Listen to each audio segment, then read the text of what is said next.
शिर्शी बुद्रुक येथे शेतकरी आणि दिव्यांग बांधवांच्या मागण्यांसाठी रास्ता रोको आंदोलन।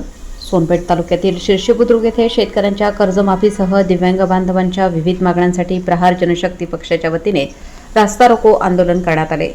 हे आंदोलन सकाळी 11 ते 12 या वेळेत सोनपेठ परभणी महामार्गावरील गोदावरी पुलावर करण्यात आले।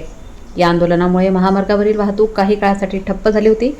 शेतकऱ्यांची कर्जमाफी, शेतीमालाला हमीभाव, पेरणी ते कापणीपर्यंतचा खर्च MREGS अंतर्गत घेणे तसेच दिव्यांग बांधव व विधवा महिलांना 6,000 रुपये मानधन मिळावे अशा प्रमुख मागण्या आंदोलकांनी मांडल्या।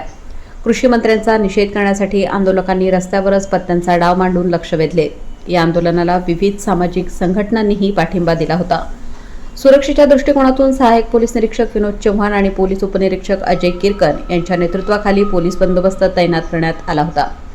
आंदोलकांनी रस्त्यावर ठिय्या मांडल्यानंतर नायब तहसीलदार देवेंद्रसिंह चंदेल यांनी आंदोलकांच्या मागण्यांचे निवेदन स्वीकारून त्या शासन स्तरावर तातडीने पाठवण्याचे आश्वासन दिले।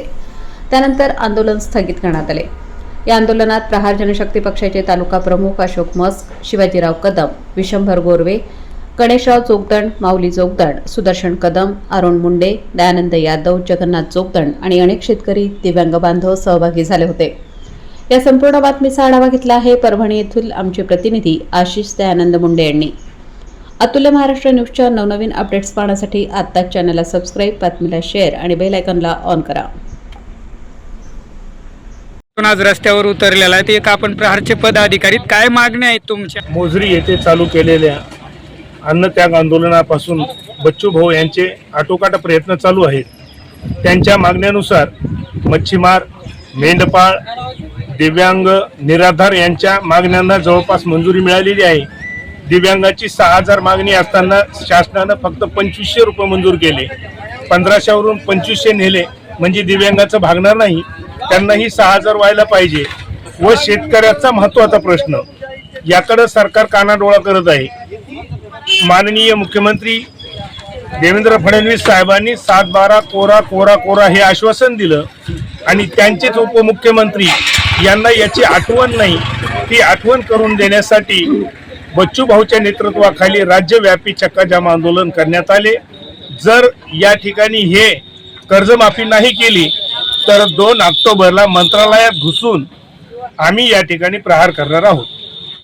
महाराष्ट्रामध्ये चक्काजाम आंदोलन जे काही होत आहे ते चक्काजाम आंदोलन संपूर्ण महाराष्ट्रभर चक्काजामचा कॉल असल्यामुळं आज सोनपेठ तालुक्याचं जे काही आंदोलन आहे ते शिर्शी तालुका, सोनपेठ जिल्हा परभणी, शिर्शी पुलावर या ठिकाणी आंदोलन झालेलं आहे। तर ह्या आंदोलनामध्ये काही शेतकऱ्याच्या मागण्या आहेत की भारत अमेरिका जो करार झालेला आहे तो रद्द करावा, शेतकऱ्याच्या शेतीमालाला MSP प्रमाणे भाव मिळावा, शेतकऱ्याची कर्जमुक्ती व्हावी आणि शेतकऱ्यांचे जे काही विविध प्रश्न आहेत त्या प्रश्नासाठी या ठिकाणी आजचा हा रस्ता रोको आंदोलनाचा भाग होता।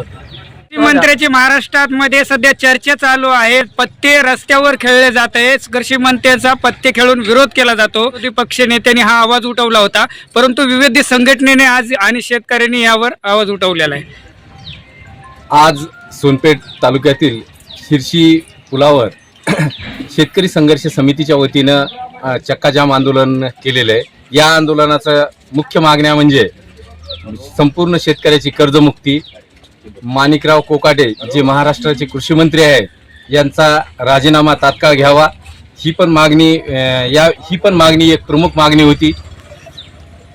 ज्या कृषी मंत्र्यांनी सभागृहामध्ये ऑनलाईन रम्मी खेळली आणि जणू काय महाराष्ट्रातल्या संपूर्ण शेतकऱ्याचे प्रश्न आता संपलेले आहेत, सुटलेले आहेत आणि कृषी मंत्री एकदम निवांत झालेले आहेत आणि निवांतपणामध्येच ते रम्मी खेळू लागले की काय असं आम्हा शेतकऱ्यांना वाटत होतं। त्याचा निषेध आज आम्ही इथं चक्काजाम आंदोलनामध्ये पत्ते खेळून त्याचा निषेध केलेला आहे। कृषी मंत्री राजीनामा देण्याचं कारणच नाही असं उल्लेख त्यांनी बाईटच्या माध्यमातून केलेला आहे। राजीनामा मी का द्यावा यावर बी सध्या महाराष्ट्रात चर्चा आहे।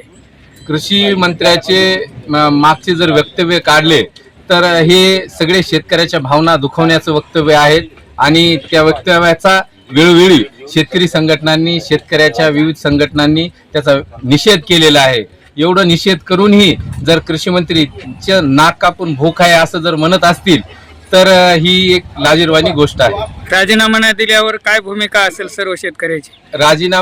कृषी मंत्र्यांनी जर राजीनामा नाही दिला तर यापेक्षाही उग्र आंदोलन महाराष्ट्रामध्ये शेतकरी करतील, हे मात्र खरं आहे. काय हे सरकार नाही चांगलं, कोकाट्या रमी खेळतंय, त्याच्याकडे मुख्यमंत्री बघत आहे, 2 उपमुख्यमंत्री बघत आहेत, तरी काय करीत नाहीत. तरी आम्ही शेतकरी सगळे मिळून आम्ही आंदोलन करू आणि ह्याला ह्याचा जॉब विचारू. धन्यवाद.